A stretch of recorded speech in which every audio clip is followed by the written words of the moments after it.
you done anything like this before? Well, apart from when I worked in radio. Well, yeah. No. When you say worked in radio, what's... So I did a BA, a broadcast assistant apprenticeship for Radio Devon, for BBC Radio Devon. Radio Devon? Yeah, before I went to uni. Radio Jana, basically. Oh, nice. Yeah, it's good fun. I thought I was going to do radio for a while. Decided not to, obviously. My journey has been long and varied. Okay, fair enough. On that note, should we crack on? Georgina Hughes, no relation. Welcome. Thank you. Welcome to Liverpool. 10 years in the making since you've been here. Yes. So I'm going to rip off some of your LinkedIn and then see if you agree with what you wrote about yourself. So, not my words. I've slimmed it down a bit because your summary was quite long. But you work hard to create professional process implementations that work for individuals, teams, and management. You support product developers and protect them from micromanagement. You coach and mentor at all levels to produce a shared understanding of the how and why of product development. Is that fair? Yeah, that sounds about right. Okay. So, again, you posted this recently. It was quite long, so I've gently summarized it. I like to look on people's feeds and see where they're at. So, yeah. I think this was last week, maybe, or you can correct me. I won't know. I have often struggled with boundaries in life. It's partly being a woman. It's partly being a high masking neurodivergent. It's partly conditioning from school. Boundaries can be around many things, but at work, the important three are time, energy, morals, and ethics. These days, I'm much better at setting boundaries. Enforcing them is the tricky bit. What triggered that post? If you don't mind. No, not at all. So I'm doing a writing challenge, and this was vaguely from a template, but you have to fill in the blanks. And I've been thinking a lot about my neurodivergence recently. I'm not diagnosed, but I used to do a lot of psychology, and I think I've known since I was like 20. But in the last few years, people are talking about it, and it's much more acceptable to be open about these things. And as a result, I'm learning from other people more about myself. And boundaries has been a big one for me. And more often than not holding my boundaries has caused me pain and other people pain. And I think it's something that we need to talk more about, especially in software development, where there are a high percentage of neurodivergent people compared to the wider population. Was there a specific moment where you thought, or a specific person where you thought, actually, I'm happy to open up a bit more now if they can, or is it just through maturity? Like what? I think my own position in life has given me a privilege of being able to. Okay. So I've been freelance for the last decade, and I've just recently gone back to permanent, but I still, in my mind, I'm still freelance. So I'm in a position where I'm quite well known in the community. People know who I am. They've seen me. And it wouldn't take much for people to go through a list of neurodivergent traits and go, oh, yeah, there's Georgina, you know. So why not out myself about it? And I think also by using my own platform to talk about what that looks like for me, other people can start to realise that about themselves and then talk about it to the people they need to talk about it to. Yeah. So you don't know me. And I don't know you particularly, so you can feel free to, if we can edit this bit out, if you don't like the question. And I mean that. Sure. But when the whole undiagnosed thing, it's murky, isn't it? It is. Like, it is. what's your? I'm not sure of an answer. So what are your thoughts on that and label, like put one, not you, one putting labels on oneself or parents putting labels on children, for example, when they haven't been diagnosed? I'm going to steer away from the parent-children thing. I'm a mum myself, and I think it's hard enough being a parent without other people putting their 2 cents in. So I'm just going to ignore that bit. Consider it part. Yeah. But for myself, I think it's important to realise that when we go to any medical, neurological thing, that we're always the first opinion. The doctor is always the second opinion. You don't go to the doctor going, am I sick? You go to the doctor going, I am sick, right? The doctor is there to give the second opinion, which is a more educated opinion. So everybody is self-diagnosing, whatever it might be, from a common cold to I've got a pain in my back to I think I've got some number of neurodivergent characteristics. And for those of us that grew up in the 70s, 80s, 90s, maybe earlier, you didn't want to get this label as a child. As a parent, you didn't want your children to have this label. And certainly as a woman, no one was even considering giving this label. So it just wasn't an option. And I have made it, I'm 40 now, I've made it quite far into adulthood, into the work life, as a relatively successful person with my neurodivergence. So I'm already getting the support I need. I would like some more support, but all of that is luxurious support at this point. Where there are people who need a lot more support, who genuinely are just starting their careers or going through education, who need that support. And at the moment, NHS or private, you can't get a diagnosis. People are being told 3, 4, 5 years.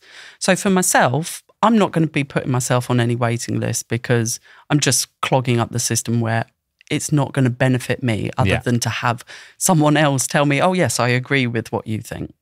I've been given a referral. I managed to get that when I went for my well woman check, but, which always said something. I was, the doctor at the end, she was like, is there anything you'd like to talk about? And I was like, I'm thinking about getting a diagnosis. What would I need for that? And we have a little back and forth, and she's like, yeah, I'm going to give you a referral. And that was enough for me. I was like, okay, maybe in another few years. So I give myself the label because I can, as an educated human who can read and research and do countless tests over and over and over and over again. It's not like I've sat and done one BuzzFeed quiz and gone, oh yes, I'm autistic now. I read it. Yeah. I've done a lot of research, and I've talked to people who are diagnosed, who aren't diagnosed. I've looked at my friendship group, the people I easily get on with, the people I don't easily get on with. And so that label, to me, at this point in my life, so obviously fits that to not hold it would actually do more damage than to hold it. No, I appreciate it. And like I said, the beauty of these conversations, and I don't always get it right if I watch back some of them, but there's no point inviting people to come and chat if I'm not going to ask them like proper questions. So I love the question. Yeah, I appreciate you answering it, and there's no easy way to navigate it, but it's one that came to mind when you said it then. I mean, obviously you've alluded to your experience, but what's the sort of comic book version of how you've got to where you are? You've mentioned you're going back into perm. You've been freelance, quite well known in the industry. Like, give us a. I always struggle to give a potted history because I've had so much variance in my time. What I've done. As I alluded to before the recording, I've worked in radio. Yeah. I used to be a politician. We'll steer away from that. I have a comp sci degree. I kind of fell into it. It wasn't the first attempt at a degree. These days, I would say that I had quite a bad burnout in my first year, maybe mental breakdown would be the right thing. I really struggled when I first went to uni for a myriad of reasons. And I ended up in computer science. It wasn't my first choice. It wasn't the industry I thought I was going in, but I'd had a technical background. Like I was one of those kids that would take the VHS apart and put it back together to see how it works. So that's kind of how I fell into computer science. And I was really fortunate with my degree. I went to Oxford Brookes. They have an amazing program there. It's very practical, but it's also got just enough theory that you know what you're talking about. And they would teach you systems and processes to be competently professional when you left. So I was always quite shocked when I first started working as a developer with other developers, how much of the industry was cowboys. You know, people weren't showing any discipline about the way they worked. There was no logs, there was no source control, this kind of thing, and it just blew my mind. One thing I had always enjoyed in my degree was what we called back then human-computer interfaces, which I think most people would call UX, UI these days. And I was like, yeah, that's probably where I should position myself. So I came out of uni, I started doing programming. It was the thing I was least bad at. And I worked in a lot of small companies that were very agile by nature. But the manifesto had only just been written. No one was really talking about it. I remember one boss talking about it and saying, I don't know what the big deal is about this. This is how we all work anyway. You know, it was that kind of blasé about it. And I had so many bad bosses. And I just kept plodding on, getting through. And then I found an amazing guy, a guy called Sean Fisher. He was my manager for 2 years. And he was brilliant. He taught me everything about Kanban. He got me interested in Scrum, and he really encouraged me to do my own research in that area. And then my next boss was awful again. And I'd been working on this Scrum team. It was the first formally Scrum team that I'd ever worked on. And I'd been there for 18 months or so. One of the other developers, same deal, first Scrum team, goes to me, I really don't like this Scrum thing. It's not good. And I turned to him and I was like, we're not doing Scrum. We had a Scrum master, we had a product owner, we had an Agile coach, but in no way were we doing Scrum. And I was like, we need to fix this. And so that's what I decided to do, because that's what you do in your neurodivergent, is you hyper-focus on what the next thing is that interests you. So that's how I broke out of software development. It was during the JavaScript wars, and I wanted to advance my career, but I couldn't be more than a mid-weight developer without putting in 80 to 100 hours a week. And I was like, this is not for me. So I moved, I became a Scrum Master. I'm going to do some really shameless name dropping at this point. That's all right. We'll get the clang sound effect ready. So the first Scrum Master role that I had, I was very fortunate that the Agile coach I was working with was Dan Brown, Kanban Dan. And he taught me all that I hadn't already taught myself about Kanban and how to do all the maths and the metrics. And ever since, I've always done Kanban in my Scrum Mastery and my Agile coaching. I just think it's perfect. And he told me to go to Lisa Adkins' course in London on Agile coaching. Turned out it was the last time she ever did it in London. So I was very fortunate to have got on it. So I did 5 days with her of team facilitation and Agile coaching. And at the end of it, she beelined over to me and told me, you've got to be an Agile coach. Just go for it. Do it. So I maybe only spent 3 years being a Scrum Master before I was like, okay, I'll do Agile coaching because someone's told me I should. And so I've ended up in Agile coaching from that way. But what sort of year was this? Just so we... Yeah, so that would have been 16. Okay, yeah, cool. Yeah. And I've done what everyone else has done. I've gone to barefoot after that, and because everyone went. You to say barefoot. Everyone. That's why I'm doing a podcast. You're getting it all for free. It's the better way. I did mine in 2018, and then pretty much immediately fell pregnant, and then had my kids just before the lockdown. Right. So although I did my barefoot coaching, I did not get all the value out of it that you're supposed to get out of it. But it was good, and I've learned a lot. And I've managed to apply that both in work and at home. And I think it's made me a better person, not just a better coach, having done Barefoot. So I would recommend Barefoot. Can you give us a bit of an insight to what it is, what you have to do, what the commitment is? Is it singing Kumbaya around a fire? Like what is it? What is it?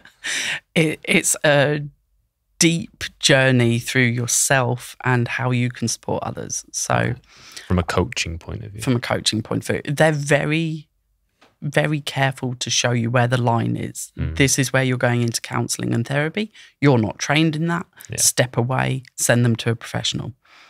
So you spend, over the course of 3 months, you do a long weekend of Friday to Monday, 4 days, for 3 months on the trot. Yeah. And every coaching technique they teach you, you then go into a triad and do. So you coach someone coaches you, you observe the coaching. Yeah. And everyone cried at some point. It was that emotional a journey because you're genuinely being coached, and to do it so intensely. I'm smiling because I'm trying to picture. Yeah, I don't think it'd be for me. But that could be my own bias.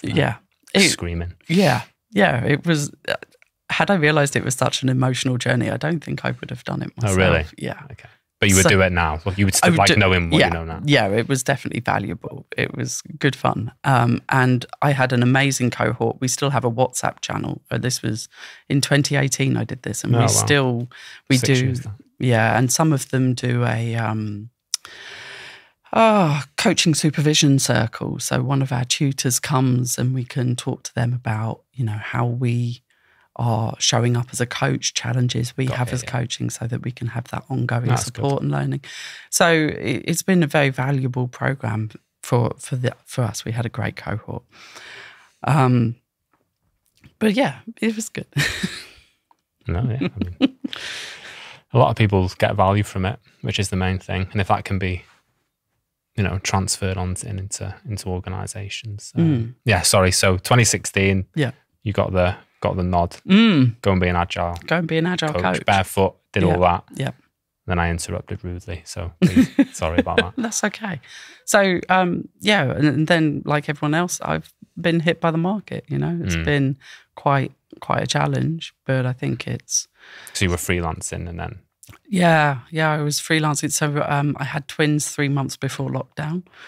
So... Is it still too... Can you still say congratulations can still say on congratulations because they were twins. I deserve congratulations until they leave home. But it has paid off. So when I actually did Barefoot, I was working at Morgan Stanley. I had a gig there. I think it was my first official Agile coach title. And I was working with an executive director who was like, you're either going to do this my way or I'm going to make sure you leave the organisation. But he was not my sponsor. So I was in this lovely position of being freelance, so not worrying about whether or not I keep this job. And also knowing that he couldn't get rid of me even if he wanted to. And having this thing going on in my life on the side, which was teaching me skills of how to manage this situation. Yeah. And so, he would sit there going, this is what I want you to do and I want to do it now. And I'd be like, yeah, I can hear you and I understand this is what you want, but unfortunately, that's not how we're going to do it. So, this is the plan. This is where we're trying to get to. And he goes, but these are my metrics, it's an agile maturity checklist. Yeah. This is how we need to do it. You let me do this or we're not going any further. And he goes, agility is all about pleasing the customer and I'm your customer, so you need to please me. He sounds like a right laugh. He was great fun.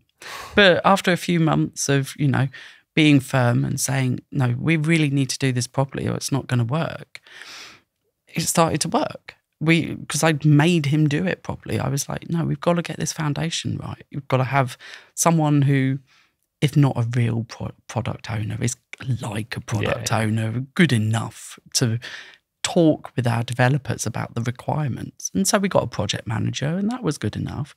And we talked with them regularly, 2, 3, 4 times a week. The team would talk with their project manager. They'd never had that before. They'd never sat down with a project manager to talk about the work of they needed to deliver. Whether it's Scrum or not, I don't really care. But having those conversations so you can understand and go back over these things is one of the crucial things of any project management, you know. Did his attitude shift? And if so, yeah, what specifically do you think you did that helped that? And did he apologise? 3 questions in one there. Did his attitude change? What did you do? And did he say sorry? He came to me once and said, all my other Agile coaches did what I told them to do. Let me do what I wanted to do. And they have all hit the problems that you told me they would hit. Why didn't they stop me? That was as close as I got. I think it was an attitude shift, you know? I don't think he realised, in that question, I don't think he realised how aggressive he was being to me. So I don't ever expect to have an apology for that kind of behaviour. Okay. But he certainly had an attitude shift, this realisation of, we needed to have done all the prereqs to get to the end. Yeah. There were a couple of activities that I did, like I did a user story mapping with him and some of their end users. And they found out things. They had really deep, they were working in the treasury. They were having deeply technical maths-based questions. And I was like, I have no idea what you've just said. They're words that I've never heard before. But they were buzzed. He came away going, this was a great activity. So I think you can use these coaching techniques, but you've got to be much more directive than barefoot in particular. And many, maybe even the ICF would suggest. We are a bit more direct coaching than indirect. You know, we're more like sports coaches. You know, this is where you need to improve. This is how you can improve, rather than the life coaches, which is, what do you want to do? How do we move there next? Yeah. Based on the sense that I've got from you already, do you think you're going to feel restricted going back into permy land? And was it purely the market that's dictated that? Because I'm sure there'll be a lot of people listening, watching, trying to decide whether they hold that, whoever can hold their breath the longest, or going back into a permanent job is not a backward step either. No. What triggered that decision, I suppose? Yeah. No, I don't consider it a backward step at all, because when I left, I was a mid-weight developer, and I've come back in as an Agile coach, and my permanent salary has doubled in that time as well. So in no way do I consider it a backward step. No one should really. No, not at all. There's dignity in work. I was on the verge of going and working at Sainsbury's, quite frankly, and it's unfortunate, because when I went on maternity, I had 6 months, and I was like, that's what I've given myself. Okay, yeah. I wasn't trying to get pregnant. It was an accident. And then I found out I was having 2. So when COVID hit, I was already 4 months, almost 5 months into my maternity leave. So I was like, right. So we started changing everything about our lives, cashing out of our investments. And basically I just ran out of money. And I was like, fine, I've got to do this. So, that's why I've ended up back in permanent role, is because I had to, But I imagine you can take all of those things that you've learned from being freelance and add so much value so much quicker, because you've got this ball of experience ready to be unleashed upon whichever organisation it is. And in that time that I was freelance, I must have spent 15k on training as well. Now, I knew where I wanted to get in my career, and I've got there. There's no way I could have got an organisation through training budgets to have got me there. Certainly no one was going to pay for barefoot, because that was almost 10k. So, it was all very much, I've got to do this for myself. I want to do this for myself. The thing I'm going to struggle with most going back into permanent work is the restrictions. I'm in here for the long haul, so I can't go in and be that buster. I can't just go in and tell everyone, we'll knock down that wall and we'll strip this and just make change happen, because that's not my remit. That's my remit when I'm a contractor. When I'm in for 6 months to a year, that's what they want. That's what they're hiring. Someone to come in and change everything quickly, to shake it all up. Yeah. Because it's been put on an external third party that gives the organisation the freedom to be much more brutal about their change. But now I'm in as a permanent person. I've got to build relationships. I've got to build networks. I've got to consider where I might be in 2 to 5 years' time. So, yeah, it's a very different attitude. It's a much softer approach. Yeah. And it's even like the direction. The direction is not mine to choose. I'm normally given a remit and told, go on, off you go, do it. But now I'm given, this is the PowerPoint that we're doing. This is the program of work that we're doing. There's no freedom for me in that. And that's my struggle. Yeah. Have you got a sense of what your first 90 days will look like? Whether that be, I imagine it might be slightly different because you're going into a perm. You'll have to do all the health and safety stuff. But from an agile point of view, what does that first couple of months look like? Yeah. So I'm working with non-software teams for the first time, which is interesting. And we're trying to help 2 parts of the organisation that do roughly similar jobs and have some overlap work better together. So there's a lot of fear about what this means for their job roles. Are they going to change? Are people going to be made redundant? No, nothing's going to change for them. Just we want them to talk together a bit more. As a result, also because they're not in software, Agile's kind of this thing they may have heard about over there, so they don't really know what it is that Agile is. So we've got some language to deal with. It's like, are we going to use our own language? Are we going to use new language? Are we going to use agnostic language? So there's a lot of stand-ups and no daily scrums. We're doing retrospectives and explaining why we call it a retrospective. It's because we're looking backwards. Oh, fair enough. Where do you think organisations go wrong regarding agility? What are the reasons for that? I think it's mindset, and I think it's because of mindset.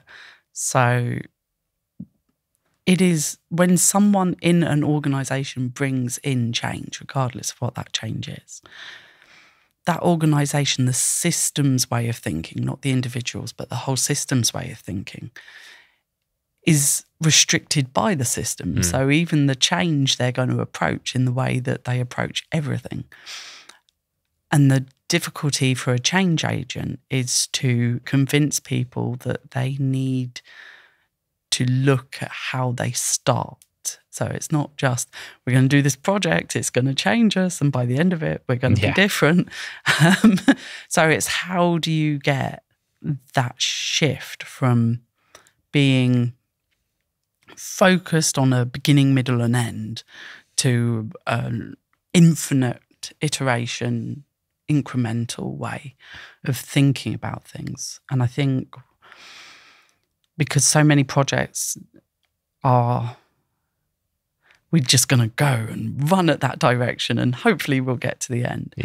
They miss all the pre-work. They don't think about, well, what are our values? What are our principles? Scrum, Agile Manifesto, sure, but what about us as an organisation? Maybe it's a big corporate and they've stuck them on the wall in the canteen, but do they live them in everything they do? Probably not. Yeah, probably not. So Morgan Stanley, I had great time there. I learned a lot. They had the values on the canteen and they had posters around the place going, oh, look, this is something we're doing. And in the bottom corner, it would tell you which value it was that they were living by.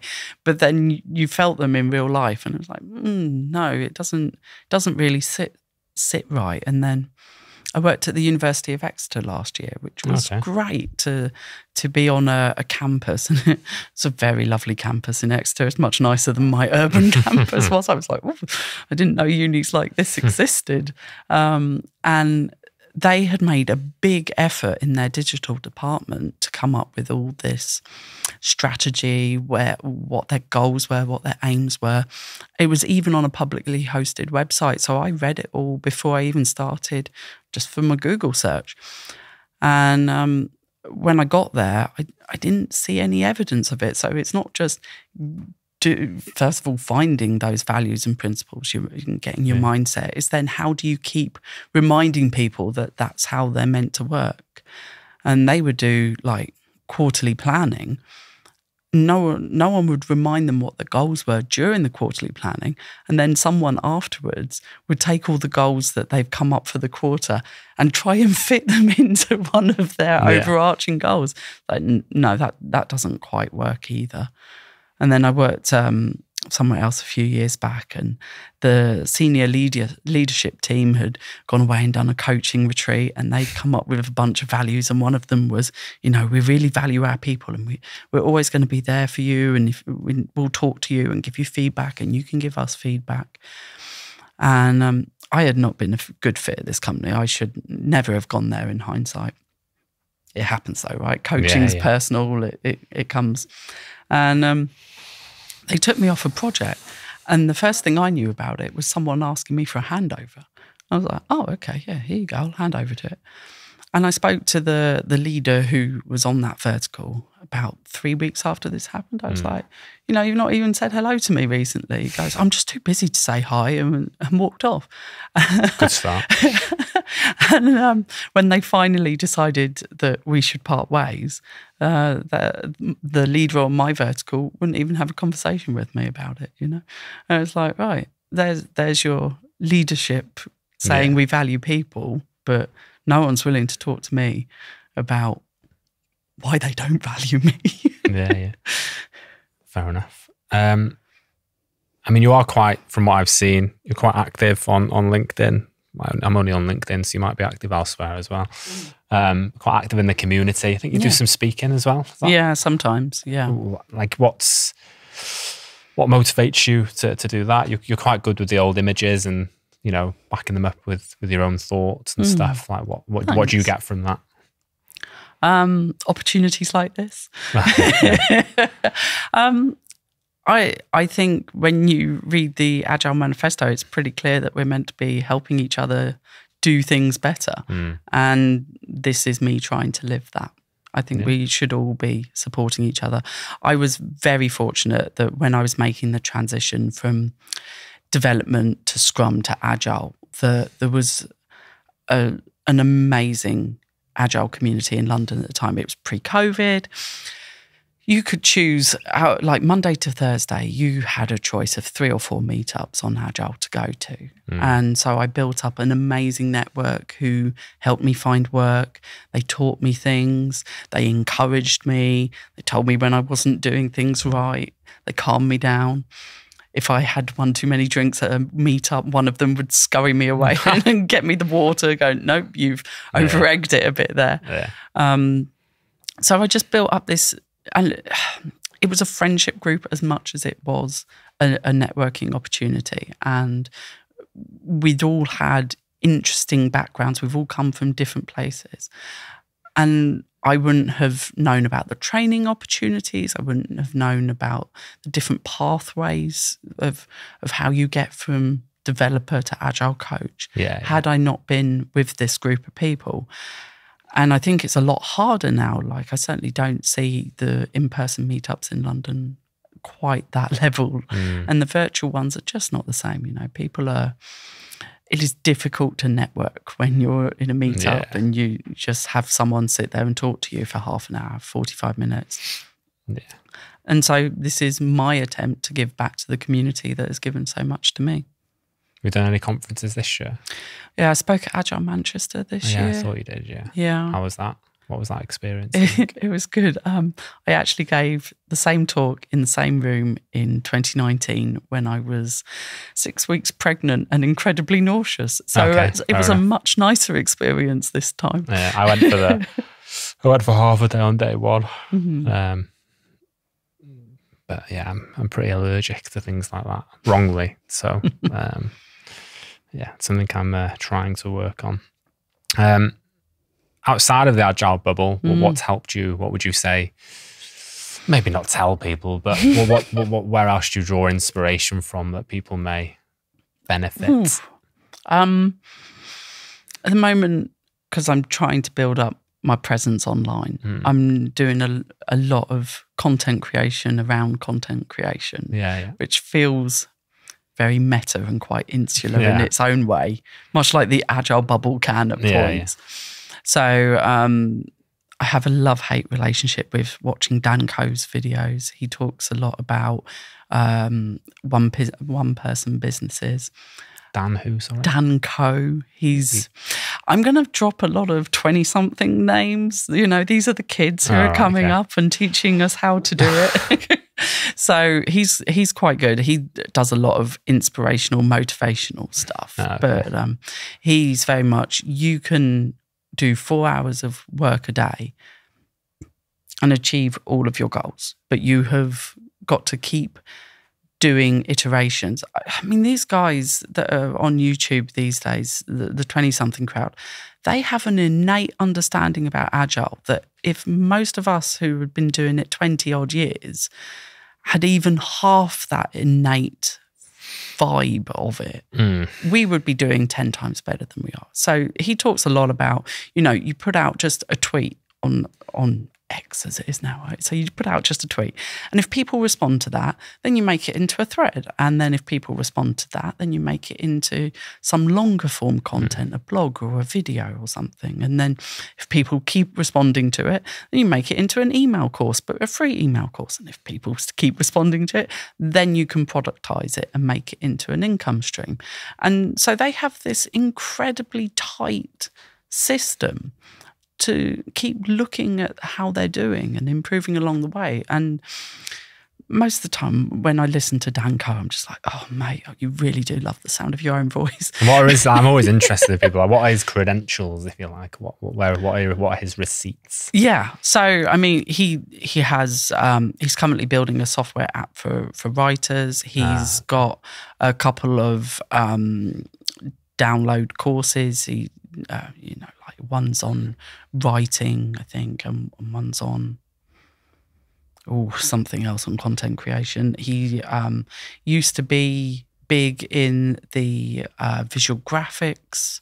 So he came up, I think it was on Instagram where he first became kind of, you know. I guess I'll dig into this blog, see what we're dealing with. So he's done quite a lot of varied things, and he's ended up on YouTube at the moment. But given that his whole path has been different all the way along, I have no doubt that he's not going to stay there by the end of it. Another guy is Ali Abdul. Who, the productivity. Yeah, so he's really good for that whole, how do you keep looking at yourself? What are the times that you should be blocking off to organize your life? You know, if you want to do something, if you don't put it in your calendar, you're not going to do it, that kind of stuff. Just released the book, hasn't he? Yeah, Feel Good Productivity. It's all right. Yeah, for a first book, it's very good. Yeah. He himself has recently talked about how he didn't come up with the title before he started working on the book, and that has been a complete failing because he was trying to then crowbar all the content to match the title of the book. So if you kind of ignore the title and just read the content, it's very interesting. He's a qualified doctor, so it's all science-based, all evidence-based, which I quite enjoy. You know, this is not just someone pulling it out the air, it's real stuff. Yeah. So I like watching his content a lot. And then I watch, you know, a few people on various neurodivergent things. But yeah, I'm a YouTube junkie. I've got a premium account, you know. No ads. No ads. All right. Background play, downloads. Everyone should go premium. I don't understand why people don't go premium, because if nothing else, you are supporting the content creators. They get a bigger revenue share if a premium subscriber watches it than if a free subscriber watches it. I wouldn't know about that. We're still trying to push the 4,000 hours and the 1,000 subscribers. So once we get there, I'll go premium. I'll let you know. Everybody in the world, you should all have a YouTube premium subscription. Support the guys doing the work. Fair enough. it feels like there's still an itch to be scratched there in terms of. I don't want to put you in a position where you're answering an uncomfortable question because you're about to start a permanent job, but it sounds like there's still an itch to be scratched there in terms of building something, whether that be on the side as well as a permanent job or going. Yeah, I mean, that is, I think, quite obviously the plan, right? Which is I am not going to be permanent forever. Yeah. Or if I do, something in my mindset will have to shift quite majorly that has never existed in my mind. I've always wanted to be freelance. I've always wanted to be a business owner. Both my parents were business owners. So for me, it just seems like the way you're meant to do things. Yeah. So this is definitely all trying to build to what the next thing is. But, can't live for free. So I need a job while I do it. And also, I do this weekly newsletter where I do reflections on what it's like to be a coach. And at the beginning of this year, I just had to stop doing it because the pressure was too much. So I took maybe 4 months off having written anything on it. I'm back now, but I just had nothing. There's only so many times you can go, being a parent is like being an agile coach, and this is how I can apply this lesson to work. So without working, it's difficult to feed into that creative process because all of my creation is how to do business, how to be better as a leader specifically, because that's what I'm interested in, is the team leader aspect. It's difficult if you're not a team leader or you're not supporting team leaders or you're not working with team leaders to talk about team leadership. Yeah. I think I can resonate with that. I can't write about being a Scrum Master and Agile coach at the moment because I'm not doing it. It would be disingenuous. And that's where I couldn't be a full-time trainer because where are the new stories coming from? When was the last time some of these people actually did the job instead of just churning out 2-day courses, which is fine. I've got no problem with it. Yeah, but for me, I mean, they've probably got a very smaller mortgage than me. But I think I'm not very comfortable with writing about stuff that I'm not doing. But then you run out of ideas pretty quickly. You've got to. It's quite difficult to come up with original stuff all the time. If you've got no input, it's all about the input, right? So what do you mean by that? Sorry. So coming up with new stuff all the time is easy if you're always seeing new stuff. Yes, because every day is new, right? Yeah. And that's your input. And that's what you should be doing. That's what everybody should be doing. Everyone should be on LinkedIn or Twitter or Instagram or whatever, talking about what they're doing. Because do you think people should be doing that? Yeah, I absolutely think people should be doing that. We would all learn faster. That's interesting. I asked that because the guy before who you cross paths with, he doesn't do anything. Yeah. And he was very, very clear that I actually respect all the people who are just cracking on with the work and don't feel the need to have that dopamine hit. So it's it's interesting about two completely different people come in within the hour. Well, because we obviously film this on separate days. Obviously, yes, of course, it's not all in one day. So, look, I'm not here to tell people how to live their lives or what to do. We've all got our journeys and we're all doing what we can, how we can. But the Agile Manifesto very clearly says, first statement, we're meant to be exploring this together. We're meant to be supporting each other and doing it, right? And the very last principle, although is meant to be for like teams, is inspect and adapt. We are all meant to be looking at how we're doing things and improving it. And I think there's something to doing that in public.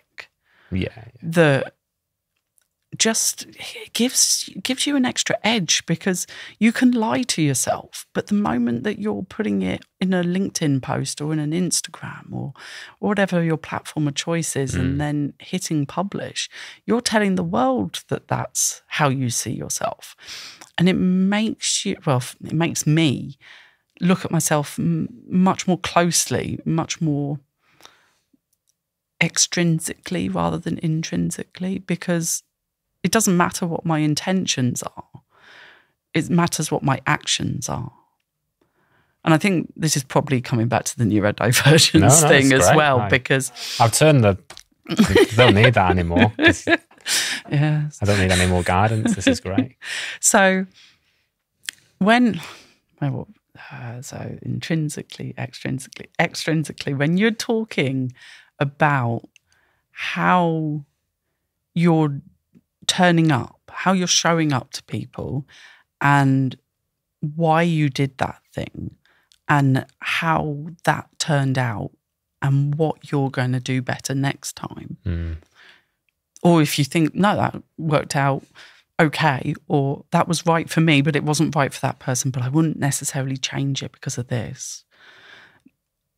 It makes you more honest to yourself, because you know that someone could come along and put in the comments, that's not right, that's not what happened. I should turn them off.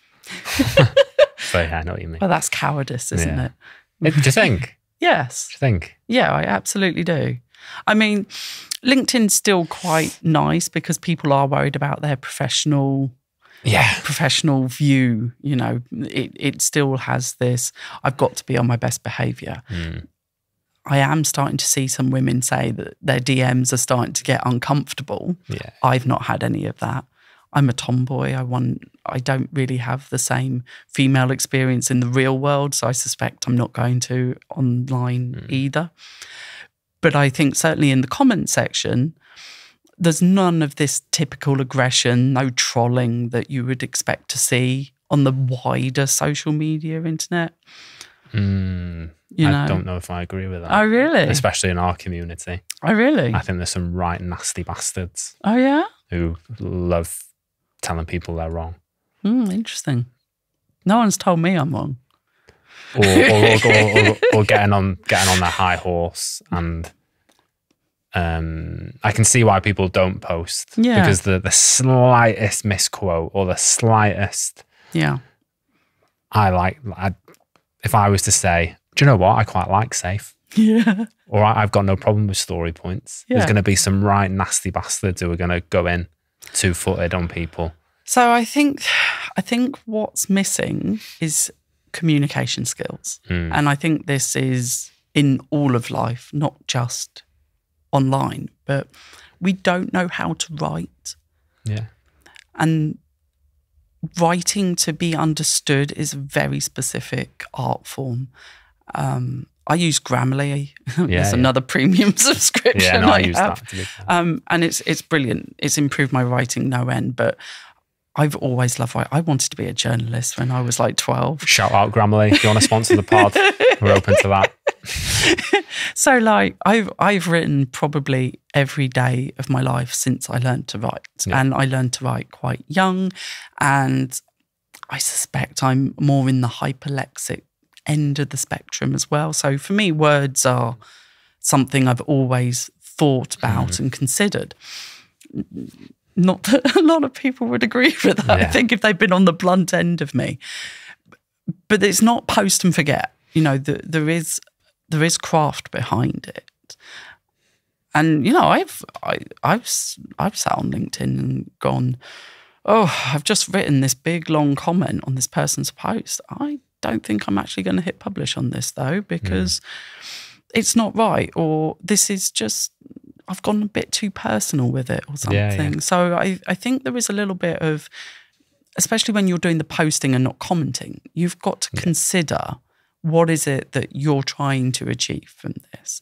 And so I like to think that my posts are very much, this is where I stand, this is why I stand there, or this is a tool you can use, this is a technique that you can use, and this is how you use it.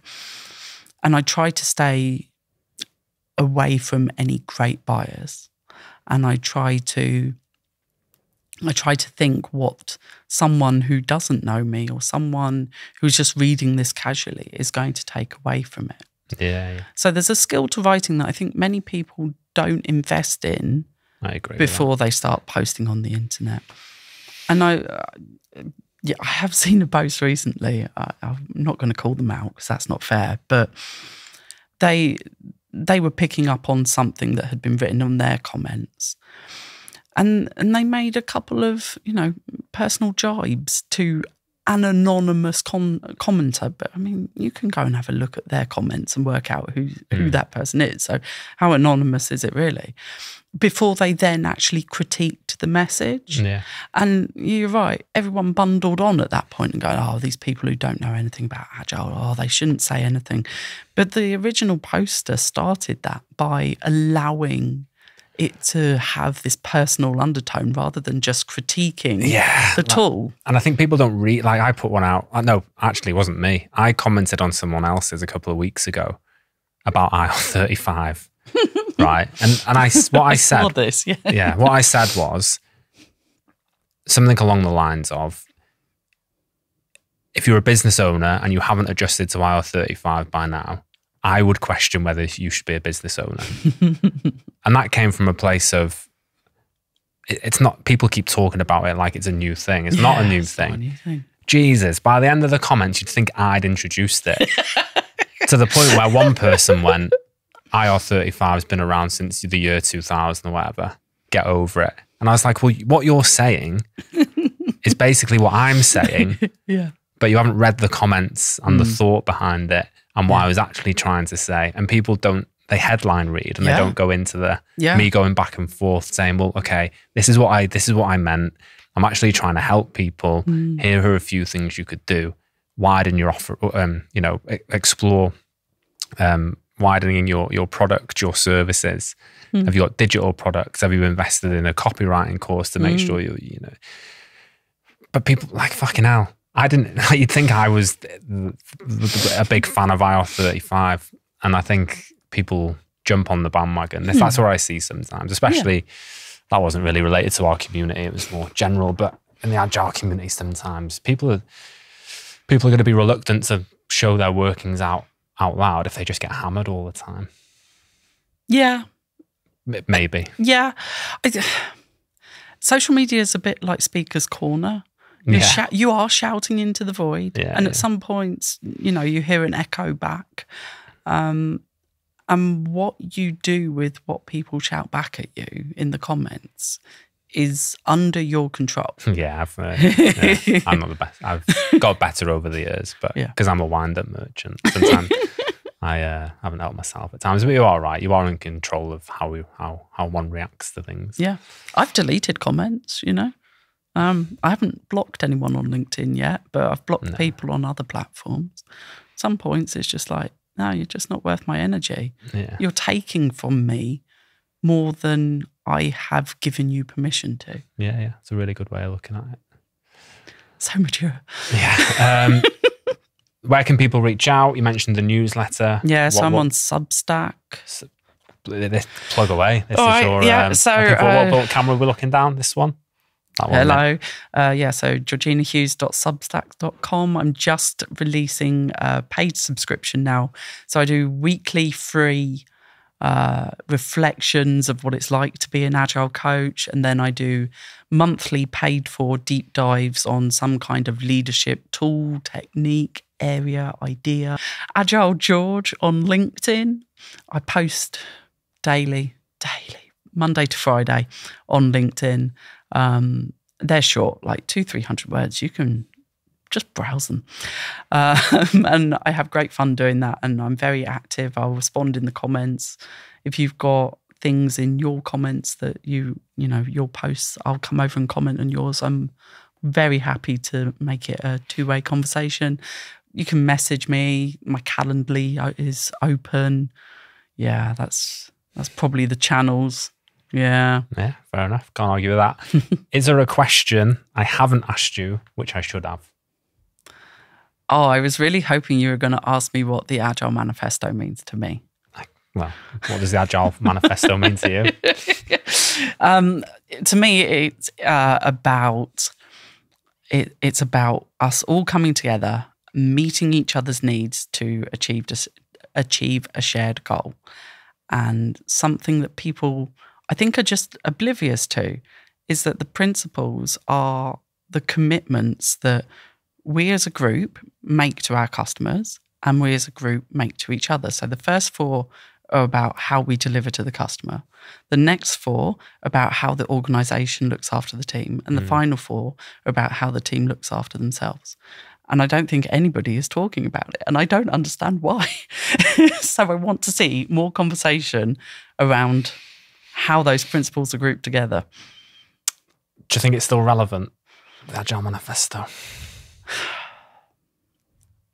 That's a big question, isn't it? Yes. Yeah, I do. I think people have forgotten it. The amount of agile coaches and scrum masters, people who come into an organisation and say, I can make you agile, who can't tell you. I mean, I don't expect anyone to be able to verbatim the manifesto to me, but I do expect them to be able to tell me what each of the 12 principles are, even if it's just high level, just 2 or 3 words for each principle. And outside of like my little niche that I met in London, where we challenge each other to do it word perfectly sometimes over a beer. Outside of that, I just don't see it. I don't see people talking about it. And I don't see coaches telling the people, the organisations that they're working with, oh, by the way, you've just broken this principle, or by the way, you've just really exhibited that principle well. Yeah. Do you think it's harder for people to relate to? So what I mean by that is, I was 11 in 2001. Oh, you're such a baby. not right. So I get it and I understand it. Yeah. And I use it or have used it. Yeah. But it's like, by the time we get to 2031, isn't that far away? Yeah, yeah. And that thing's going to be 30 years old. Do you think that we're irrelevant at 30 years old? No, but I think it's going to be harder for people I think it's going to be harder for people younger than me to relate to something. Just as it is harder for people to relate to your parents. The context is completely different. I don't know.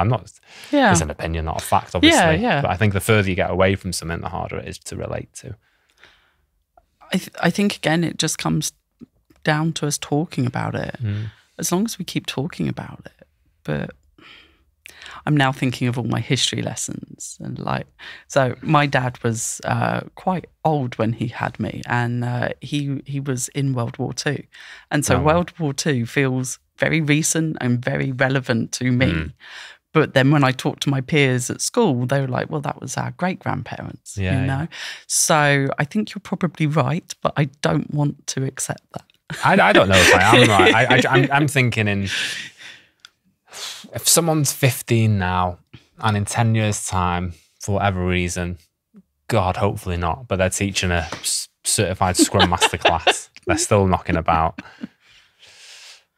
and they're talking about the Agile Manifesto in 2034. They will be, but it will just be another data point. Like when we bring up those slides and go, oh, look at all the things that happened that led up to the Agile Manifesto. Yeah. And I think pretty soon there's going to be the new big thing. And it's going to be an iteration on it. So the document will be a point in time. Hopefully its brevity will mean that people can still easily consume it, unlike... Yeah. Well, the website hasn't been updated, is it, for a while? It went down a few weeks ago. Yeah, it was down for like 4 or 5 days. I think it must have expired and people needed to renew it. So yeah, I think because it's small, there is a chance that people will keep rereading it. And I am seeing like young TikTok agile people talking about the manifesto and still going through it. So there are young people still talking about it. But yeah, I'm looking forward to, in the next 5 years, seeing what the next data point that is. Because there's got to be something. It'll probably be AI focused, but there's got to be something, because it's been 20 years, like you say, and these things never last more than 20 years. It's a generation. Wow. We've been skimming off the top of it. So well, I mean, it's been very profitable, hasn't it, the Agile Manifesto? Yeah. When someone says, what's Agile to me, I always sort of half jokingly say, well, it's thousands of people making a living off 17 other people's work, essentially. So, because I grew up on a farm, so I end up going back to farming community quite a lot. And they ask me, what do you do? And I'm just like, business psychology. Yeah. Agile? Who knows? Yeah. good place to end, I think. Thank you for coming on. Thank you for making the mammoth trip up from Exeter. And, well, and an hour drive before Exeter, yeah. Wow. But it's much appreciated, and I reckon people would have got loads of value from you there. Cool, thank you. Oh, thank you for having me. It's been a pleasure. Thank you.